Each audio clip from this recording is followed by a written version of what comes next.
आदरणीय व्यासपीठावर उपस्थित मान्यवर, उपस्थित शिक्षक बंधू भगिनी, आज 28 ऑक्टोबर कविवर्य गिरीश यांची 129वी जयंती. मी पुस्तक परीक्षण करणार नाही, पुस्तक परिचय करणार आहे. 28 ऑक्टोबर 1893 रोजी जन्मलेले कवी गिरीश यांच्या लेखणीतून अनेक साहित्यकृती जन्माला आलेल्या आहेत. या साहित्यकृतीमध्ये आंबराई, अमृत, आभागी कमल, अनिकेत ही काही खंडकाव्ये आहेत. तर रविकिरण मंडळातील कवी माधव जुलियन यांच्यावर आधारित स्वप्नभूमी हे चरित्र लेखन त्यांनी केलेलं आहे. कमंडलूचा ओढा हे अप्रकाशित आत्मचरित्रही त्यांनी लिहिलेलं होतं. विना झंकार, फलभार, मानसमेघ, कांचनगंगा, कांचनमेघ, चंद्रलेखा, सोनेरी चांदणे हे स्फुट कविता संग्रह त्यांच्या लेखणीतून प्रसवलेले आहेत. गिरीशांनी विविध स्वरूपाच्या काव्यरचनेबरोबरच बघ चांदोबा आई, माझ्या संगती येई यासारखी शिशुगीते सुद्धा लिहिलेली आहेत. भलरी सारखं जानपद गीत सुद्धा त्यांनी लिहिलेलं आहे. ये पुन्हा पुन्हा तू असाच येथे राया, किती शोभा येते तू येताच घराया.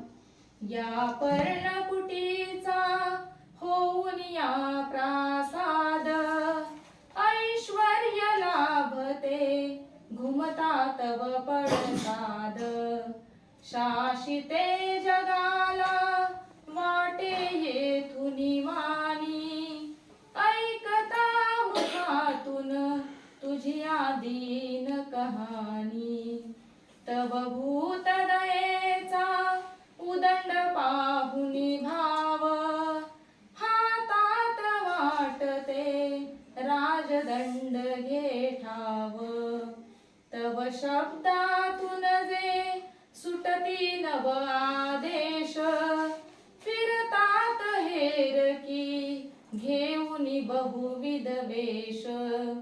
तव कीर्ती वाटते शुद्ध सुवर्णी मान, सम्राट शिरावर किरीट शोभतो छान.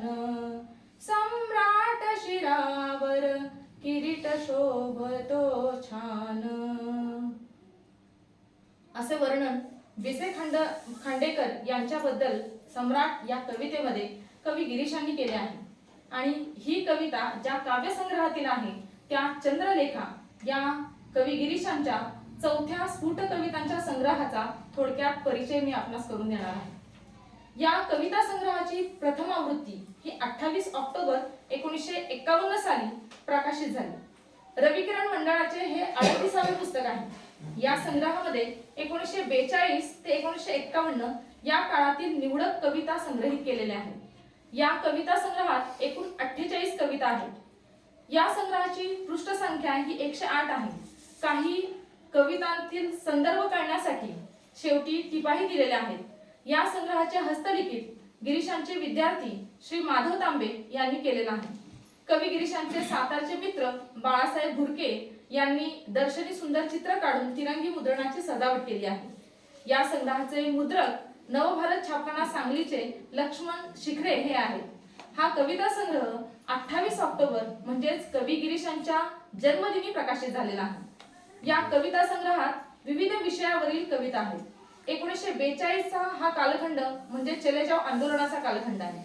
स्वातंत्र्यपूर्व आणि स्वातंत्र्योत्तर असा कालखंड असल्याने यामधील काही कविता या देशभक्तीपर, स्वातंत्र्यवीरांचे हौतात्म्य दर्शवणाऱ्या, शूरवीरांचा गौरव करणारे, तसंच स्वातंत्र्य चळवळीतील विविध ऐतिहासिक घटनांचं वर्णन करणाऱ्या कविता आहेत. यामध्ये होमकुंड, विक्रमनगरीत, माळावरील शिरीष, शनिवारवाड्याचे स्वप्नरंजन, झुंजार प्रणती, यज्ञविरास औक्षण, महात्माजींच्या समाधीवर, स्वातंत्र्य मंदिर, साताराचं सोनं इत्यादी वाचनीय आणि गेयपूर्ण कविता या संग्रहामध्ये आहेत.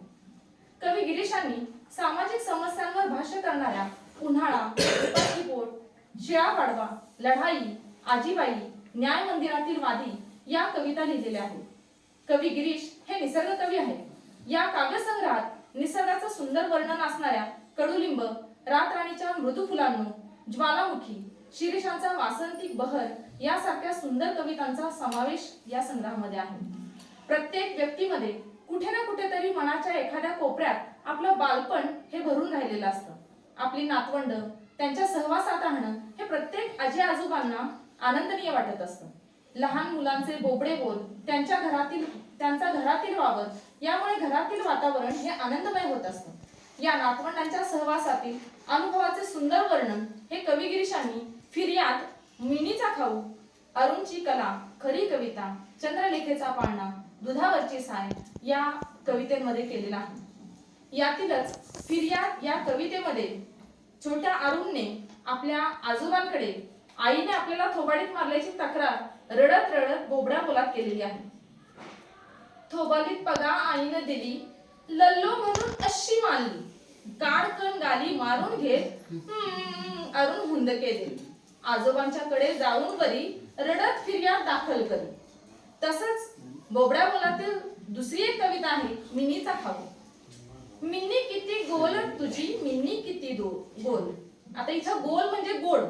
या ती लहान मुलगी जी ती बोबडी आहे आणि ती कशी म्हणते ते सांगितले. मिनी किती गोल तुझी मिनी किती गोल, बिकीट ही पग गाली बलफी ओथाला लागली, बिकीट ही पग गाली बलफी ओथाला लागली, हनुवती तल माझी मुलंब्याचे बोल, हनुवती तल माझी मुलंब्याचे बोल, मिनी किती गोल तुझी मिनी किती गोल. यासारख्या कविता वाचल्यानंतर मनाला आनंद होतो आणि आपणही लहान होऊन जातो. या काव्यसंग्रहामध्ये काही व्यक्ती, त्यांची व्यक्तिमत्वे आणि त्यांचा अलौकिक कार्य यांचा गौरव करणाऱ्या काही कविता यामध्ये समाविष्ट आहेत.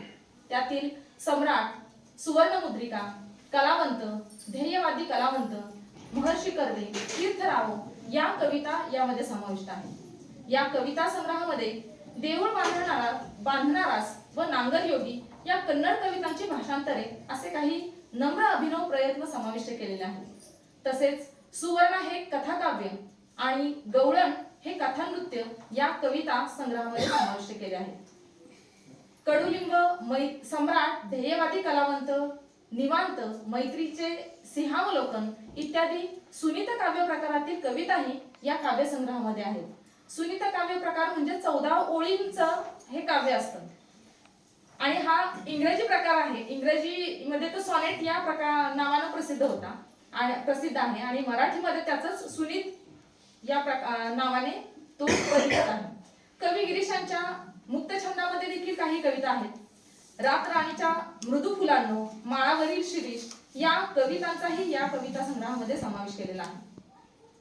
महात्मा गांधी यांच्या अस्थी भारतातील विविध नद्यांमध्ये विसर्जित केल्या तेव्हा नद्यांना काय वाटले असेल, त्या काय म्हणाल्या असतील याची कल्पना करून सुंदर वर्णन हे अस्थी विसर्जन या कवितेमध्ये कवी गिरीशांनी केलेलं आहे.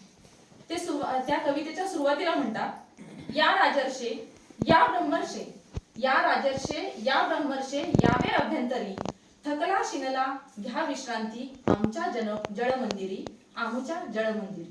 कोणत्याही तीर्थक्षेत्रावर गेल्यावर आपण नेहमी कळसाला वंदन करत असतो, पण पायातल्या दगडाची कोणीच कदर करत नाही.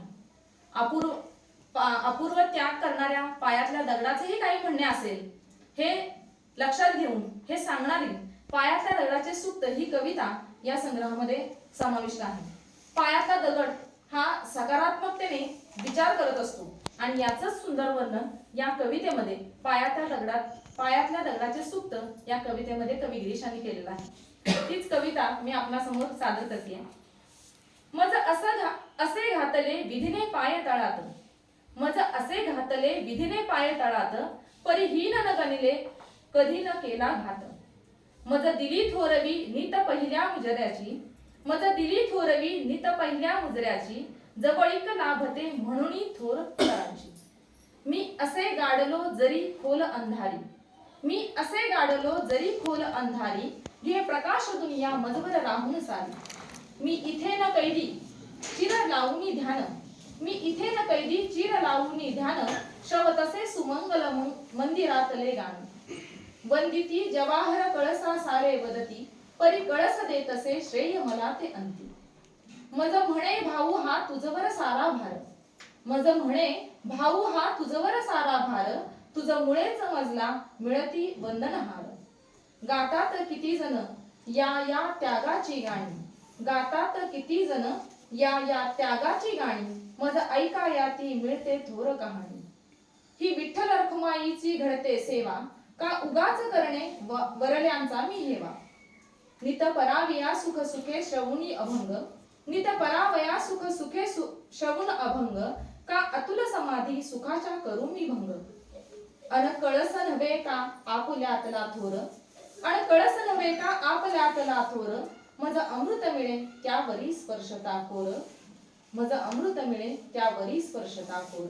अशी कवी गिरीशांचं चंद्रलेखा हा जो स्फुट कविता संग्रह आहे, या स्फुट कविता संग्रहामध्ये या 48 ज्या कविता आहेत त्या कविता वाचल्यानंतर अनेक वेगवेगळ्या कवीची जी कल्पना आहे ती कल्पना आपल्याला जाणवते. आणि सर्वांनीच हे पुस्तक वाचावं असं सर्वांना आवाहन मी करते. शेवटी कवी गिरीशांच्या स्मृतीला विनम्र अभिवादन करून मी माझ्या पुस्तक परिचयाला पूर्णविराम देते. संयोजकांनी मला या ठिकाणी बोलण्याची संधी